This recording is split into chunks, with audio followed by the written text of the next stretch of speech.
Hello, Tales of Terror. I have a paranormal story that happened to my father many years ago during his career as a police officer, and I want to share it with you on this channel.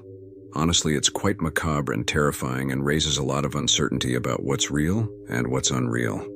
My father, Patrick, always patrolled with his partner and friend Robin, who is also my godfather. One early morning, they received a radio alert about a residence very close to their location. Some neighbors were very concerned, reporting that, although the house seemed abandoned, there were chilling screams coming from inside. They thought someone had broken in and was committing a crime, but they were too afraid to enter and urgently requested a patrol.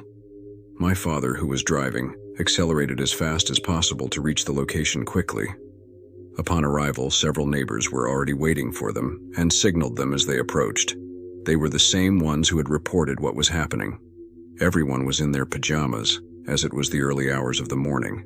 My father and Robin got out of the patrol car, and before they could say anything, a chilling scream echoed from inside the house. At first glance, it was clear that the house was abandoned, with walls covered in graffiti and overgrown grass. The scream echoed through the quiet of the night, spreading panic among everyone present. A storm was approaching, and the dark night was intermittently lit by lightning. The trees swayed back and forth, driven by the strong wind, making everything even more terrifying. The power lines had come loose due to the strong wind, leaving the entire block in complete darkness. My father and Robin exchanged a worried look before moving towards the house. They asked the neighbors to step aside and take refuge in their homes. It was very dangerous for them to stay there if they had to use their weapons, but some curious onlookers remained at its doors, pale and full of fear, watching from a safe distance, whispering among themselves. The tension in the air was palpable. My father and Robin arrived at the door of the house and knocked, announcing that they were the police and to open the door immediately. With their weapons in hand, they warned that they would force entry at the count of 3 and asked them to come out with their hands up, but they got no response. Instead, they heard a piercing scream that my father said gave him chills.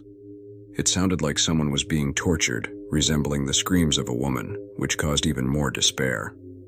At that moment, Robin kicked the door, which fell to the ground, raising a cloud of dust. The door was so old it barely needed a kick. They both entered with flashlights and guns in hand, illuminating every corner of the house. The place gave off a nauseating smell, was full of cobwebs without light, and with old furniture scattered throughout the house. They found nothing on the ground floor. Every step they took resonated on the old wood, intensifying a feeling of terror as they didn't know what they were going to find.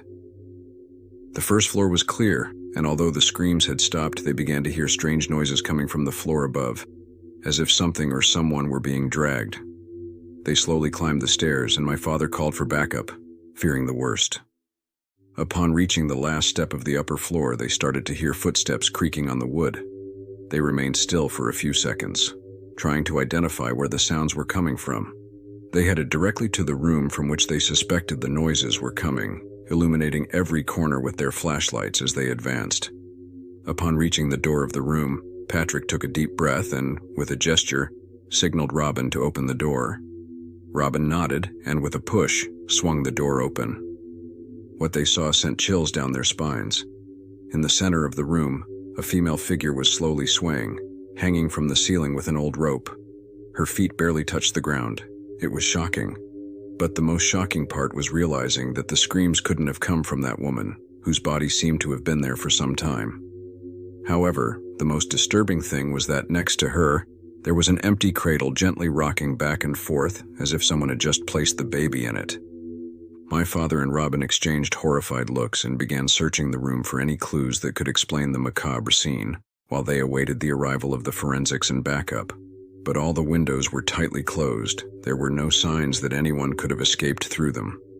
As they inspected the cradle, a barely audible whisper filled the room. It was a soft, distressed voice that seemed to come from everywhere at once. Patrick tried to keep calm and asked Robin to check the other room while he investigated further. My father told me that Robin, with his heart in his throat, left the room and headed to the adjacent room. Upon entering, he was met with an equally unsettling scene. Old toys scattered on the floor, as if a child had been playing there recently. An old rag doll with a haunting smile lay in the center of the room, its button eyes seeming to follow every movement. My father said that they were scared when they saw the scene, considering the possibility that a baby could be in danger. However, her anguish increased when she did not hear any baby crying and found no traces. They searched every corner of the house as the tension grew with each empty room they inspected. Everything was confusing. In the middle of the investigation, suddenly a loud bang echoed from below. My father and Robin ran towards the stairs, fearing the worst. Upon arrival, they saw that the front door had slammed shut, trapping them inside the house. With reinforcements still on the way, my father tried to maintain his composure and suggested to Robin that they check the first floor again. As they descended, the blood-curdling screams they had heard before resumed, this time louder and closer. The seemingly abandoned house came to life with every sound, as if it held dark secrets that were not meant to be discovered.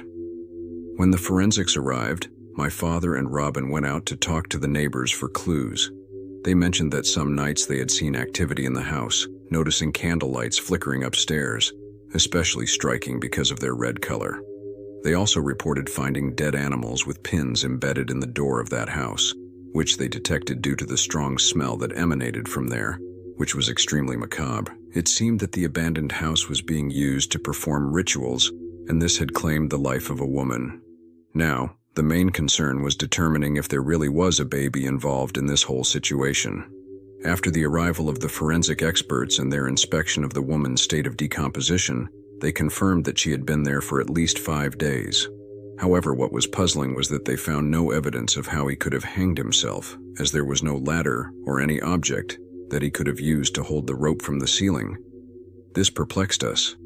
We had to find the culprit however possible. To my father, it was clear that those blood-curdling screams were coming from that woman's spirit. Despite all these paranormal events that they had experienced, they could not include them in the police report, so the case remained unsolved due to lack of evidence. After a few years, we learned that they had finally demolished that house and it is now a vacant lot. Since then, we never returned to that area.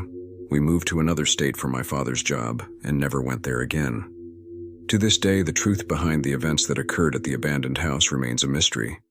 However, the experience left an indelible mark on my father's life and ours, reminding us that in this world there are inexplicable phenomena that defy all logic and understanding.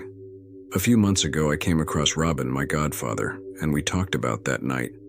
Robin, normally a man of few words, opened up to me and confessed that this experience had been the most terrifying of his life. He told me that sometimes, in his dreams, he relived the moments when they heard the screams and desperately searched for the supposed baby. He told me that, although they had tried to rationalize what happened, a part of him always believed that that house was undoubtedly a place of dark and diabolical energies. If you have enjoyed this story, we invite you to subscribe and activate the bell so you don't miss any others. Until next time.